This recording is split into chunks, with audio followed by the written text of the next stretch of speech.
My name is Nora. I am 28 years old. I live in a small apartment in the city. The apartment has one bedroom and one small kitchen. I live alone. Every day is the same for me. I wake up at 6 in the morning. I take a shower and eat breakfast. I drink coffee and eat toast. Then I go to work. I work at a big company. I sit at my desk all day. I work with numbers and papers. At 5, I go home. I cook dinner for one person. I eat alone at my small table. I watch TV for 1 hour. Then I go to bed. I feel lonely most days. I have no boyfriend. I have no husband. My parents live far away. I call them once a week. They always ask the same question. They ask when I will get married. I always say I don't know. I work hard at my job. Work keeps me busy. But work is not enough. I want more in my life. I want someone to love me. I want someone to talk to at night. I want to cook for 2 people, not 1. I want a family one day. I want children to play in my apartment. I want noise and laughter, not silence. Sometimes I go to the park on weekends. I see families there. Mothers push children on swings. Fathers play ball with their sons. Couples walk and hold hands. I sit on a bench and watch. I feel happy for them, but I also feel sad for myself. My friend Tess works with me. She tells me to go out more. She says, I need to meet people, but I am shy. I don't like bars or clubs. I don't know how to talk to new people, so I stay home most nights. I tell myself things will change. Maybe next year will be different. Maybe I will meet someone special. Maybe my life will have more color. But for now, my days are gray. Work, eat, sleep, and repeat. This is my quiet life. The company where I work is very big. There are 5 floors in the building. Many people work here. Everyone walks fast and looks serious. The office is always busy. Phones ring all day. People type on computers. Everyone wears nice clothes. I work in the finance department. There are 20 people in my department. We all sit in one big room. Our desks are in rows. We work with numbers every day. We check reports and make spreadsheets. One Monday morning, everything changed. The big boss came to our floor. His name is Mark. He is about 40 years old. He is tall and wears dark suits. His hair is black with some gray. He looks very serious all the time. Mark is the head of our whole department. Everyone respects him. When he walks in, people stop talking. They sit up straight. They work harder. He has his own big office on the top floor. He doesn't come down often. That Monday, he came to introduce himself. I was new then. I started working only 2 weeks before. He walked to each desk. He shook hands with everyone. When he came to my desk, I felt very nervous. My hands started to shake. You must be Nora, he said. His voice was deep and calm. Welcome to the company. I tried to speak, but my voice was quiet. Thank you, Mr. Mark, I said. He looked at me for a moment. His eyes were dark brown. His face showed no emotion. He looked cold, but not mean. He nodded and moved to the next desk. I watched him talk to others. He knew everyone's name. He asked short questions. He listened to answers. He was professional with everyone. People seemed afraid of him, but they also respected him very much. After he left, Tess came to my desk. That was Mark, she said. He never smiles, but he is fair. He is a good boss if you work hard. I thought about him all day. His handshake was firm. His eyes were serious but not unkind. I wanted to do good work. I wanted him to think I was a good worker. This was my first real job. I needed to keep it. After that first meeting, I worked very hard. I came to work early every day. I stayed late too. I checked my work 3 times. I wanted no mistakes. I wanted Mark to see I was good at my job. For 3 months, I never saw him. He stayed in his office upstairs. But I knew he read our reports. He checked everything we did. Sometimes he sent emails with questions. His emails were always short and direct. One day, I worked on a big report. It was about company spending. I found a mistake in last year's numbers. It was a big mistake. Someone forgot to add 3 accounts. I fixed the mistake. I made a new report. I stayed until 9 at night to finish it. The next morning, Mark came to our floor. He walked straight to my desk. Everyone watched. I felt scared. Did I do something wrong? Nora, he said. You found the error in the report. Yes, sir, I said. My voice was small.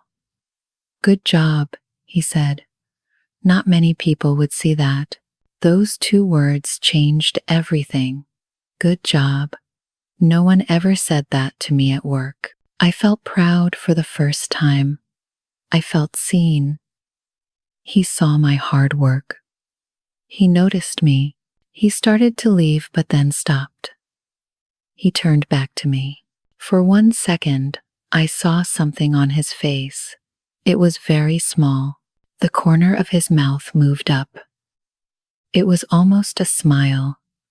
Then it was gone. He walked away. Tess came over right away. He never says good job, she said. You must be special. I didn't feel special, but I felt happy. That night, I didn't feel lonely. I thought about his words, good job. I thought about that tiny smile. It gave me hope. Maybe I could do well here. Maybe I could make something of myself. From that day, I worked even harder. I wanted to hear those words again. I wanted to see that almost smile. It became my goal.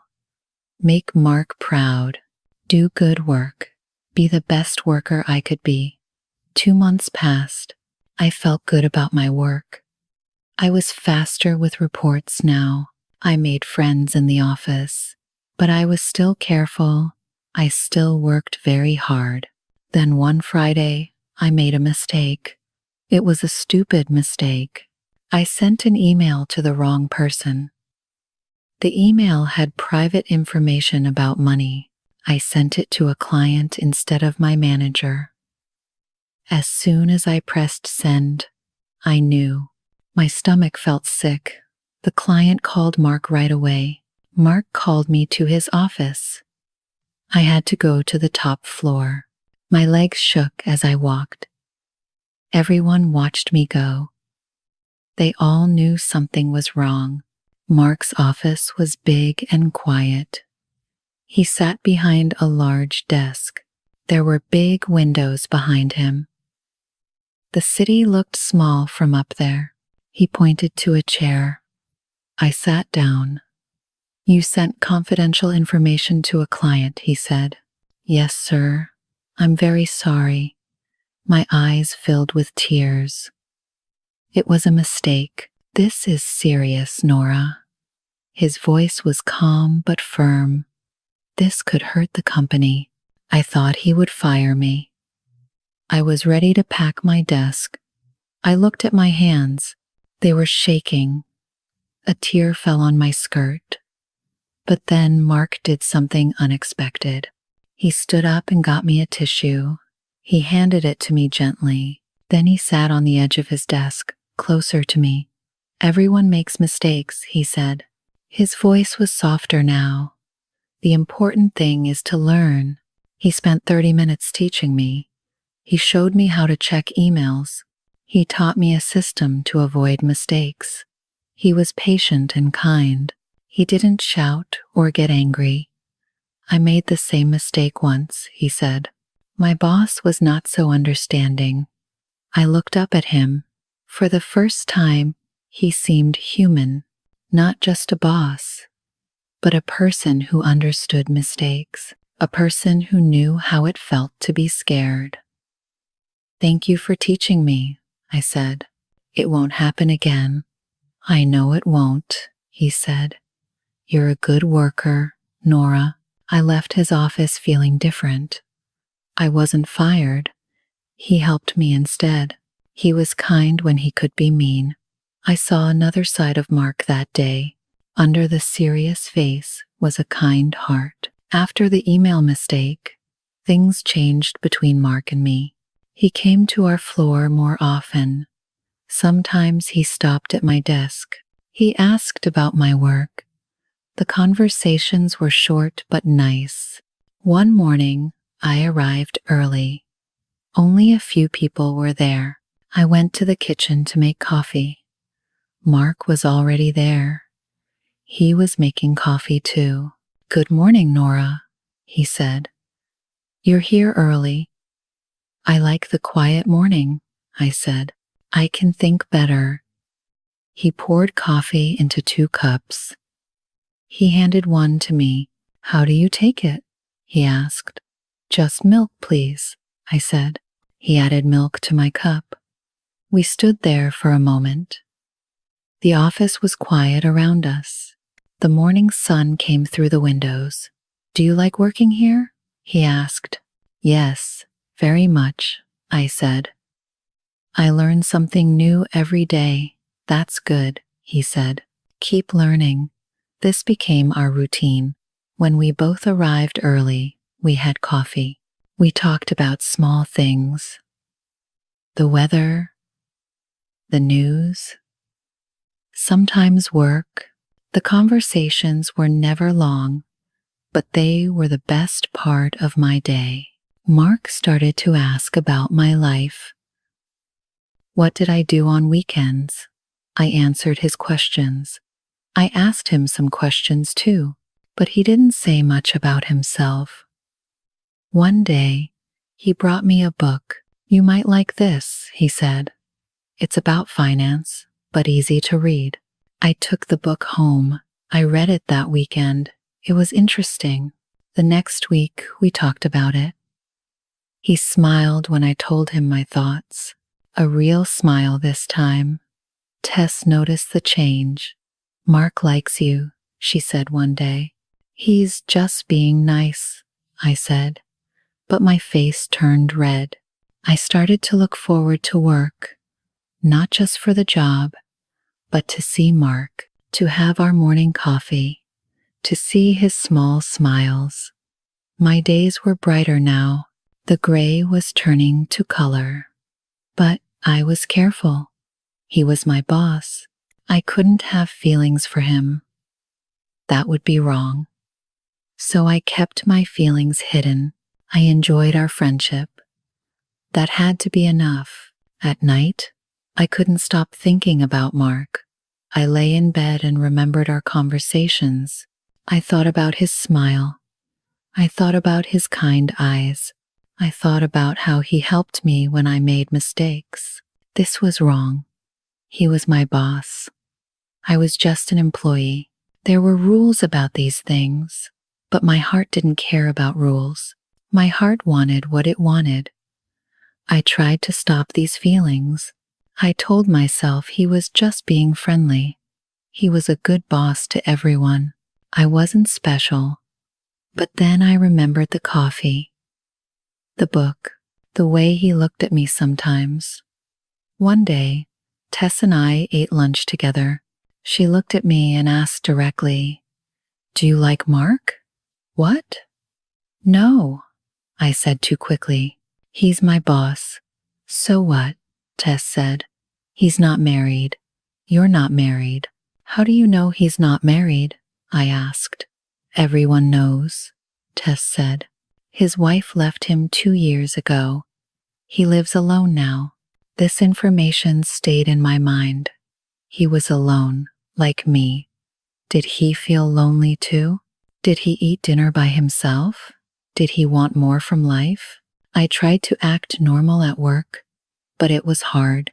When Mark came near, my heart beat fast. When he smiled, I felt warm inside. When he said my name, I felt special. I started to dress nicer for work. I wore my best clothes. I fixed my hair carefully. I put on light makeup. I told myself it was for me, but I knew the truth. It was for him. The feelings grew stronger every day. I thought about him all the time. At home, at work, in my dreams. I was falling in love with my boss, and I couldn't stop it, but I never showed it. I kept my feelings secret. I was professional at work. I was friendly, but not too friendly. I was careful with every word because I was afraid he didn't feel the same, afraid I would lose my job, afraid of what people would say. So I lived with my secret. I loved in silence. It was painful, but also sweet. Every day I saw him was a good day. Every smile he gave me was a gift. This was my quiet love story, a story only I knew. One Thursday evening, I was finishing work. Most people have already left. I was typing my last report. Mark came to my desk. "Nora, are you free?" he asked. "I need to talk to you." My heart stopped. Did I do something wrong? Was he going to fire me? I followed him to his office. The building was quiet. The sun was setting outside. We sat in his office, but not at his desk. He had a small sofa near the window. We sat there. The city lights started to turn on below us. "I need to tell you something," he said. He looked nervous. I never saw him nervous before. "Is everything okay?" I asked. He was quiet for a moment. Then he started to talk. 2 years ago, my wife left me. She said I worked too much. She said I didn't know how to love. Maybe she was right. I didn't know what to say, so I just listened. After she left, I just worked more. He continued. I came early. I stayed late. Work was all I had. I thought that was enough. He looked at me then. His eyes were soft. Then you came to work here. You were different. You were kind and worked hard. You were honest and real. My heart was beating so fast. What was he saying? "You bring me peace, Nora," he said. "When I see you, I feel calm. When we talk, I feel happy. I haven't felt this way in years." He stood up and walked to the window. He looked at the city lights. "I know this is strange. I'm your boss. I'm older than you, but I need to ask you something." He turned to face me. His face was serious, but gentle. "Will you marry me?" The words hung in the air. I couldn't breathe. I couldn't think. Did he just ask me to marry him? This felt like a dream. I don't understand," I said. My voice was very small. "I love you, Nora," he said simply.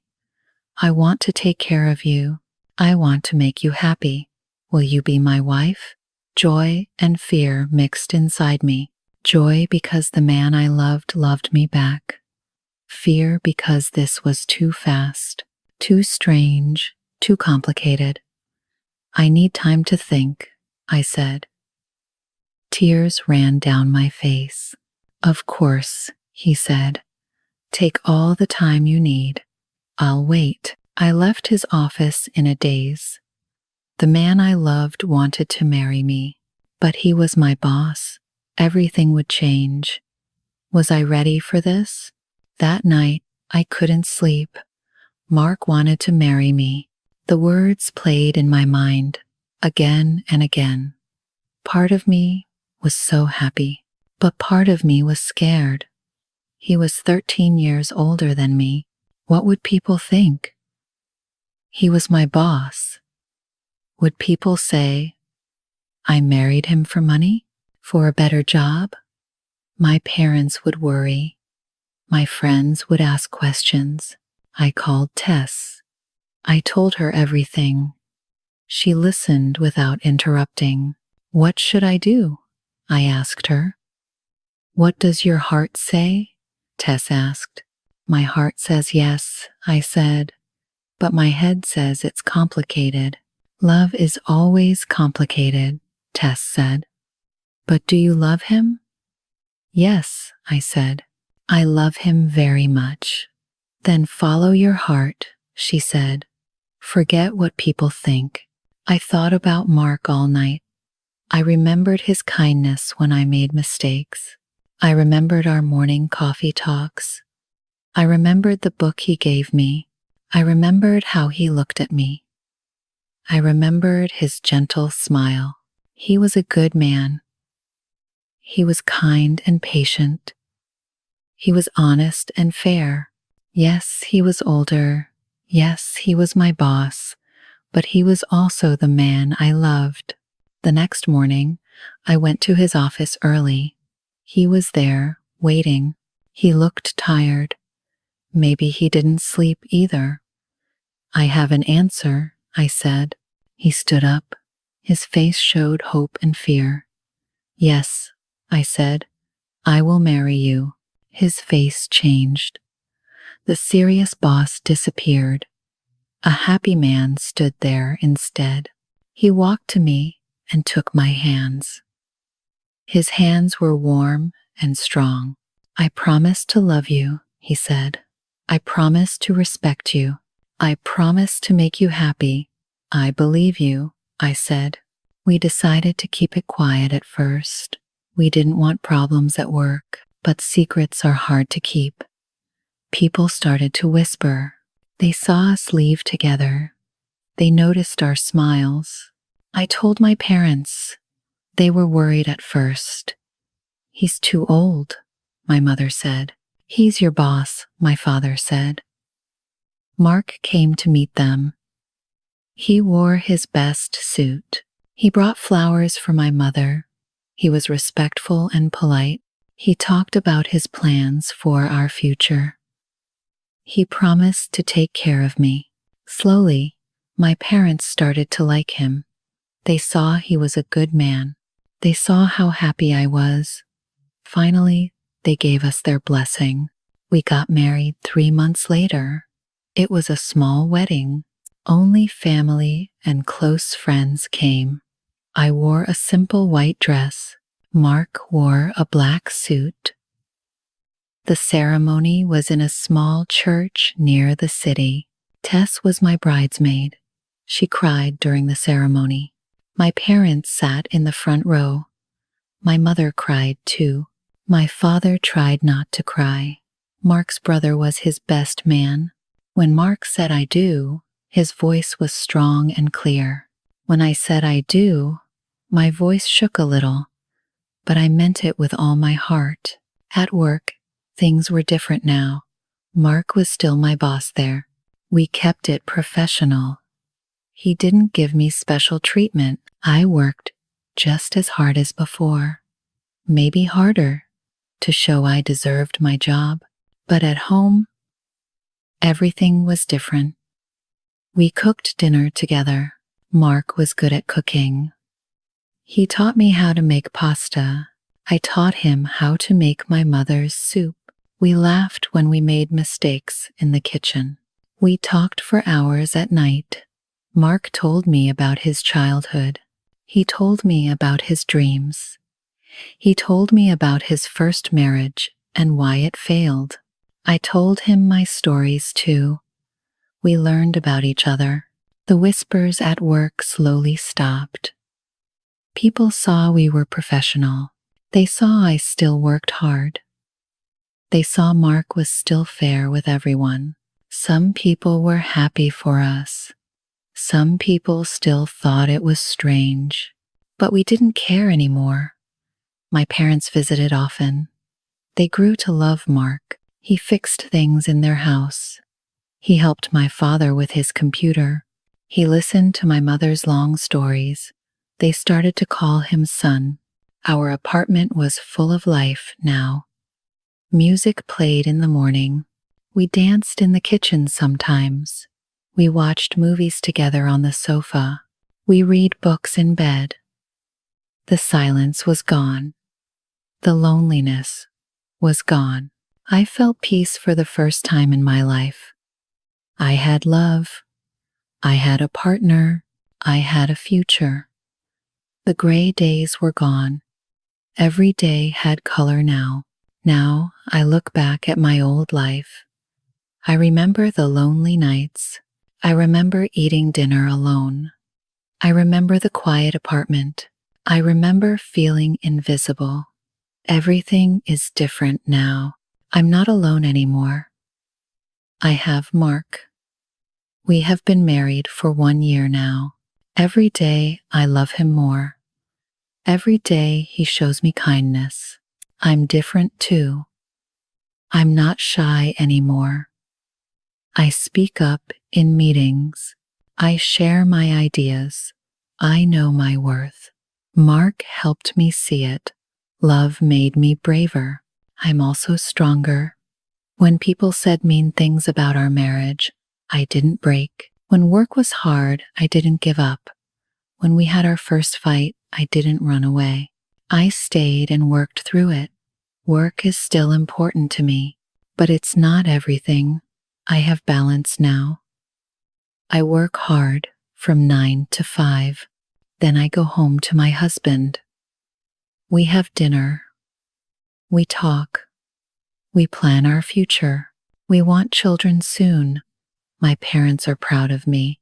They see how happy I am. They see how Mark treats me. They don't worry anymore. They know I made the right choice. Tess is still my friend. She found love too. She met someone at a coffee shop. Now we go on double dates. We laugh about how worried we were. We laugh about how love found us when we weren't looking. Sometimes young women at work ask me for advice. They see my ring. They know my story. I tell them what I learned. I tell them that love doesn't follow rules. It doesn't care about age. It doesn't care about job titles. Love comes when it wants to come. I tell them to be brave. If love knocks on your door, open it. Don't let fear stop you. Don't let other people's opinions stop you. But I also tell them to be smart. Make sure the love is real. Make sure there is respect. Make sure there is kindness. These things matter more than age or money or job titles. Mark and I still have coffee together every morning, but now it's at home. We sit at our kitchen table. We plan our day. We say I love you before we leave. At work, we're professional. At home, we're in love. I think about my old self sometimes. That lonely woman in the small apartment. I want to tell her it gets better. I want to tell her that love will come. I want to tell her to keep working hard and stay kind. Because here's what I learned. Sometimes love is not what you expect. Sometimes it comes from surprising places. Sometimes it looks different than you imagined. I thought love would be young and fun and easy, but my love is older and serious and complicated, and it's perfect for me. Sometimes love is not a plan you make. Sometimes love is a surprise. That changes everything. But when real love comes, when true love knocks, it's always worth saying yes. My quiet life is gone. My loud, happy, loving life is here. And I wouldn't change a thing. Today is special. It is our first anniversary. 1 year of marriage. The morning sun comes through our window. I wake up first. Mark is still sleeping. His face looks peaceful. I watch him for a moment. My heart feels full. I get up quietly. I go to the kitchen. I want to make breakfast for him. I make eggs and toast. I make fresh coffee. The smell fills the apartment. I hear Mark moving in the bedroom. He comes to the kitchen. His hair is messy. He smiles at me. "Happy anniversary," he says. His voice is soft. "Happy anniversary," I say back. He walks to me. He puts his arms around me. We stand there together. The morning is quiet. The coffee maker makes small sounds. Birds sing outside. This moment is perfect. "I have something for you," Mark says. He goes to the bedroom. He comes back with a small box. My hands shake a little. I open it. Inside is a silver necklace. It has a small heart. The heart has tiny diamonds. It's beautiful. I say. Tears come to my eyes. "Turn it over," Mark says. I turn the heart. There are words on the back. They say my peace. I remember his proposal. He said I bring him peace. I love it, I say. "I love you." Mark helps me put on the necklace. His fingers are gentle on my neck. The necklace feels cool on my skin. I touch the heart. It sits right over my own heart. "I have something for you too," I say. I give him my gift. It is a watch, not expensive, but special. Inside the watch, I put words. They say, "Every second with you." Mark reads the words. His eyes get soft. He puts on the watch. He looks at it. Then he looks at me. "Every second is precious," he says. We eat breakfast together. We don't rush. Today we both took the day off work. No office, no reports, just us. After breakfast, we sit on the sofa. Mark brings out a box. It is full of photos from our year together. "I want to make an album," he says. "Will you help me?" We spread the photos on the table. There are so many memories. Our first photo together at the office party. We stood far apart. We looked nervous. Mark points at it. "I was so scared that day," he says. "Me too," I say. "I thought everyone was watching us." There is a photo from our wedding. We are cutting the cake. Mark has frosting on his nose. I am laughing. My mother took this photo. She said it shows real love. "Your mother cried so much that day," Mark says. Happy tears, I say. "She loves you now." We find a photo from our honeymoon. We went to the beach for 3 days. In the photo, we sit on the sand. The sun sets behind us. We look tired but happy. "That was our first trip," I say. "The first of many," Mark says. There is a photo of us cooking. Tess took it when she visited. We are making pizza. Flour is everywhere. We are both laughing. The kitchen is a mess. "We are terrible at making pizza," Mark says. "But it was fun," I say. We put the photos in order. Each one tells a story. Each one shows our love growing. The album gets full.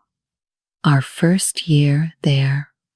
All the small moments, all the big ones too. Mark writes under each photo. His handwriting is neat. He writes dates. He writes small notes. First dinner together. Nora's birthday. Sunday morning coffee. I watch him write. His face is focused. He cares about every detail. This is how he shows love, through small, careful actions. In the afternoon, we go for a walk. The park is near our home. The weather is perfect. Not too hot, not too cold. The sky is blue. White clouds move slowly. We walk on the path. Other couples walk too. Some have children, some have dogs. Everyone looks happy. It is a good day for walking. We pass the bench where I used to sit. I sat there when I was alone. I watched families. I felt lonely. Now I walk here with my husband. Life is strange sometimes. I used to come here, I tell Mark, before we met. What did you do? He asks. Saturday, I watched people. I wished for love. Mark stops walking. He looks at me. And now I have it, I say. We found a quiet spot.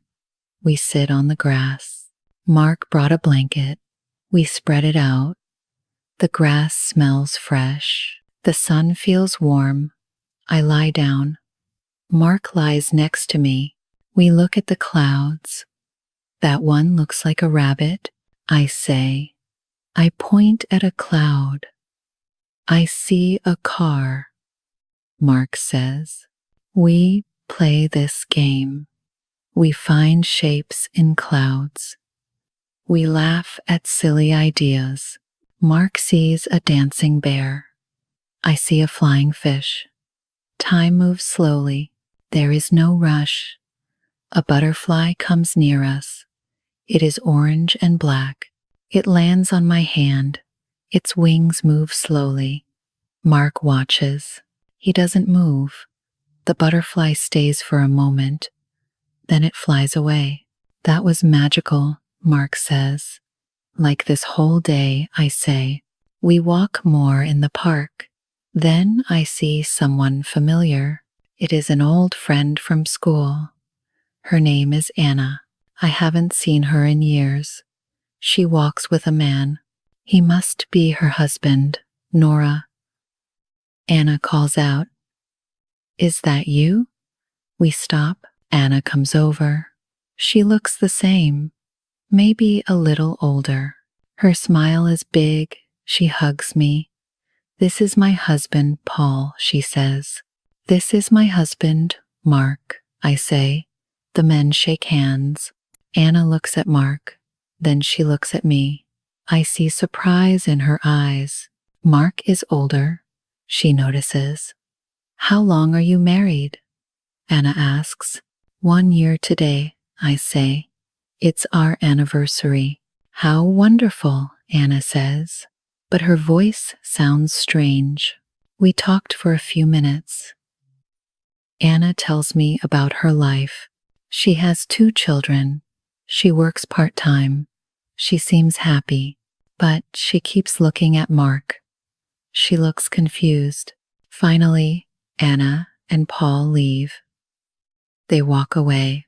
I hear Anna talking to Paul. Her voice is low, but I hear some words. "He's so much older," she says. Mark hears it too. His face changes a little. The happiness fades. I take his hand. I squeeze it tight. "It doesn't matter," I say. "What they think doesn't matter." "I know," Mark says. But he looks sad.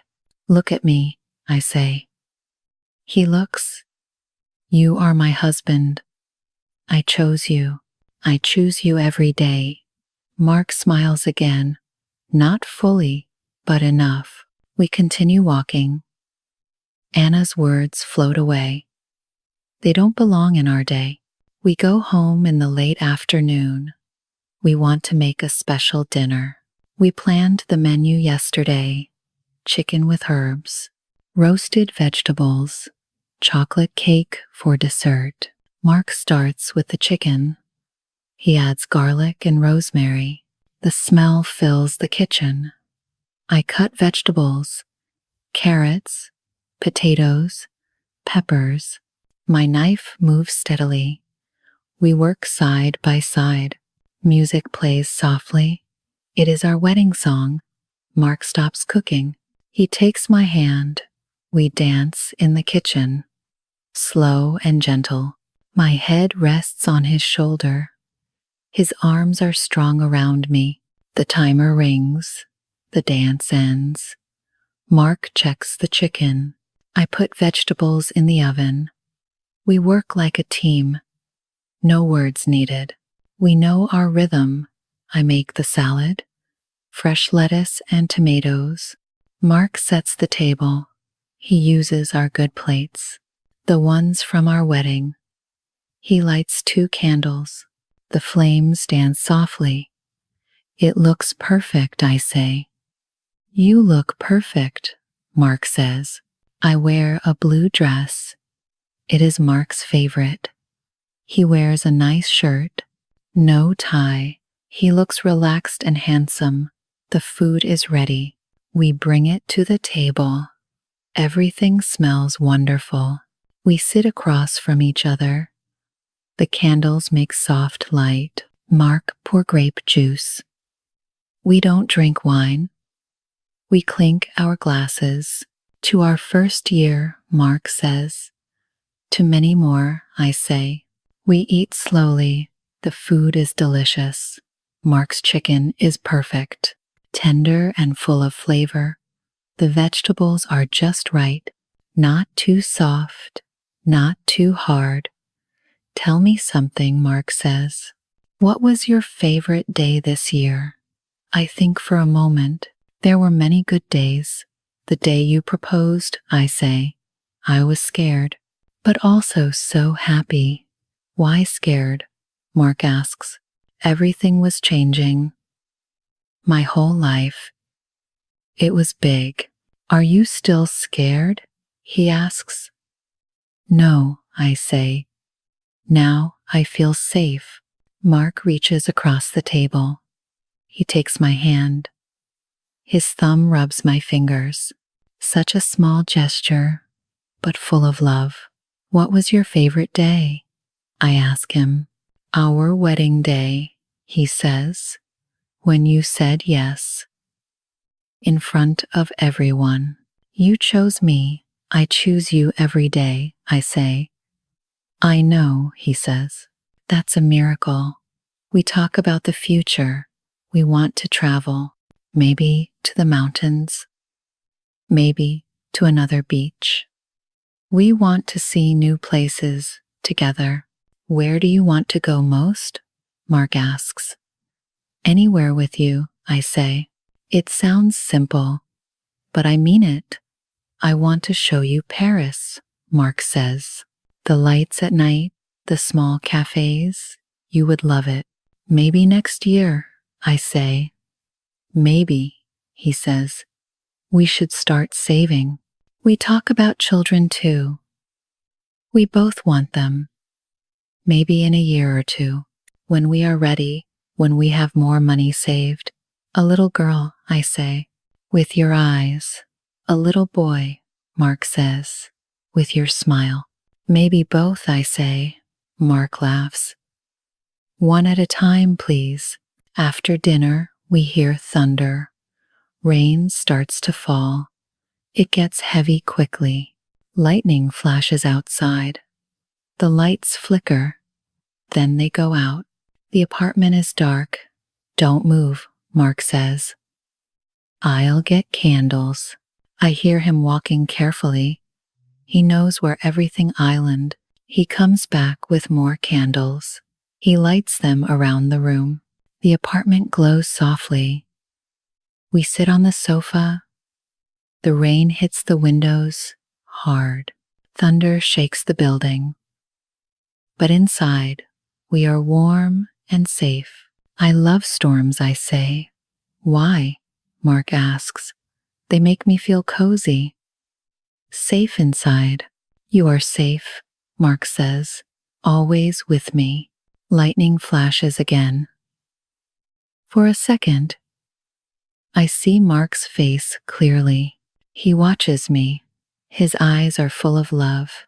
The thunder comes, loud and strong. I move closer to Mark, not from fear, from want.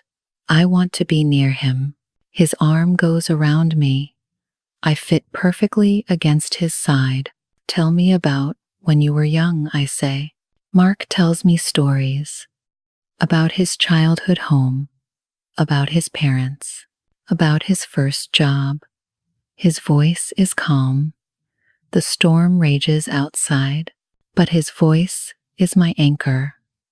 I was so serious, he says, even as a boy, always working, always planning. And now, I ask, now I know life is more than work. You taught me that. The rain gets softer. The thunder moves away, but we stay close. We don't want to move. This moment is too precious. The storm passes. The lights come back on, but we keep the candles burning. We like the soft light. It makes everything gentle. Can I tell you something? Mark says. His voice is different. Seriously. Of course. I sometimes wake up at night. He says, I look at you sleeping. I can't believe you're real. Why? I ask. I thought I would be alone forever. After my first marriage ended, I thought love was done for me. I touch his face. His cheek is rough. He didn't shave today. I like it. Your first wife was wrong, I say. You know how to love. You show me every day. I was different then, Mark says. Harder, colder. Work was everything. What changed? I ask. You changed me. Or maybe you helped me find who I really am. We are quiet for a moment. The candles flicker. Shadows dance on the walls. I have fears too, I say. Tell me, Mark says. Sometimes I worry. You will get tired of me. I'm young. I'm simple. You're smart and successful. Mark turns to face me fully. His hands hold my face. Gentle but firm.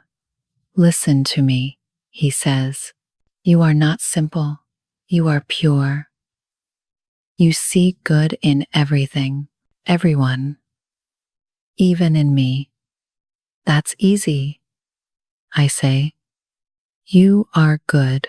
I'm better with you, he says. We sit in silence again. Good silence.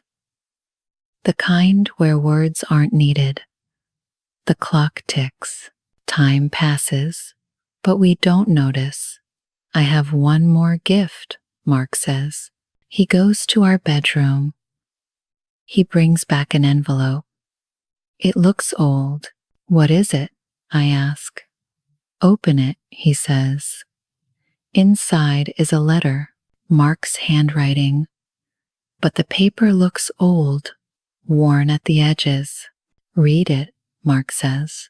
I start to read out loud. Today I met someone new at work. Her name is Nora. She is young and shy, but she works hard. She reminds me that good people exist. I don't know why I'm writing this. Maybe because today felt important. Maybe because when she smiled, something in me woke up, something I thought was dead. I look at Mark. My eyes are wet with tears. You wrote this? I ask. The day we met, he says. I went home. I had to write it down. I didn't understand why then. And now, I ask. Now I know. My heart knew before my head. It knew you were special. I hold the letter carefully. This is a treasure, proof that our love started from the beginning, even when we didn't know it. I have something to tell you too, I say. I go to my drawer. I pull out a small notebook. I give it to Mark. What's this? He asks. My diary. Read the marked page. Mark opens it. He reads silently. I know what it says. I wrote it the day. He said good job to me. My boss noticed me today. He said I did good work. When he left, I wanted to cry. Happy tears. No one ever saw me before. Not really, but he sees me. I think I could love a man like that. Mark closes the notebook. He looks at me. His eyes are shiny. We were both writing about each other, he says. We were both falling in love, I say, and we didn't even know it, he says. We laugh, soft and happy. Life is funny sometimes. Love finds its way, even when we try to hide it. It is getting late. It's almost midnight. Our anniversary is almost over. We stand on our small balcony. The city sleeps below us. Lights twinkle like stars. Thank you, I say to Mark. For what? He asks. For choosing me, for loving me, for this life. I should thank you. Mark says. You saved me. From what? I ask. From being half alive, from empty days, from loneliness. A cool breeze blows. I shiver a little. Mark puts his jacket around my shoulders. It smells like him, safe and warm. Make me a promise, I say. Anything, Mark says. Promise we'll always talk, even when it's hard. Even when we're angry. I promise, Mark says. Now you promise me something? What? I ask. Promise you'll always be yourself. Don't change for me or for anyone, I promise, I say. We go back inside. The apartment is our whole world right now. These rooms hold our love, our memories, our future. Mark yawns. He looks tired but happy. We clear the dinner dishes together. We blow out the candles. Smoke curls up and disappears. In our bedroom, I take off the necklace. I put it carefully in its box. I will wear it on special days. To remember this day. Every day is special, Mark says. He reads my thoughts sometimes. But today was extra special, I say. We get ready for bed. Simple actions, brushing teeth, changing clothes. But doing them together makes them precious. In bed, we lie facing each other. The room is dark, but I can see Mark's outline. I know his face by heart now. Every line, every expression. Are you happy? Mark asks. His voice is soft in the darkness. More than happy, I say. Complete. That's the perfect word, he says. Complete. I think about my life before. The lonely apartment. The silent dinners. The empty weekends. It feels like someone else's life now. A sad movie I once watched. Do you ever miss being alone? I ask Mark. Never, he says quickly. Do you? No, but sometimes I can't believe this is real. Us, this life. It's real, Mark says. He takes my hand. He puts it on his chest. I feel his heart beating. Steady and strong. Feel that? He asks. That's real. That's yours. We are quiet. Sleep is coming. But I don't want this day to end. Nora, Mark says. Yes, this is just the beginning. Year 1 of many. How many? I ask. All of them. Every year I have left. That's a good number, I say. Mark pulls me close. My head finds its place on his shoulder. His arms wrap around me. I am home. I love you, I whisper. I love you too, he whispers back. Sleep comes slowly. I will fight it. I want to remember everything. The feeling of Mark beside me, the sound of his breathing, the warmth of our bed, the peace in my heart. Tomorrow is a new day. We will go back to work, back to normal life. But it won't be the same normal as before, because now we have this love, this marriage, this promise of forever. My eyes close. The last thing I think is this. Sometimes life surprises you. Sometimes a regular day at work changes everything. Sometimes your boss becomes your husband. Sometimes loneliness becomes love. And sometimes, just sometimes, you get exactly what you wished for, even if it looks different than you imagined. Our first anniversary is over, but our story continues. Every morning, every coffee, every smile, every quiet moment, every busy day, every peaceful night. This is our love story. Simple, real, ours. And it's only just beginning.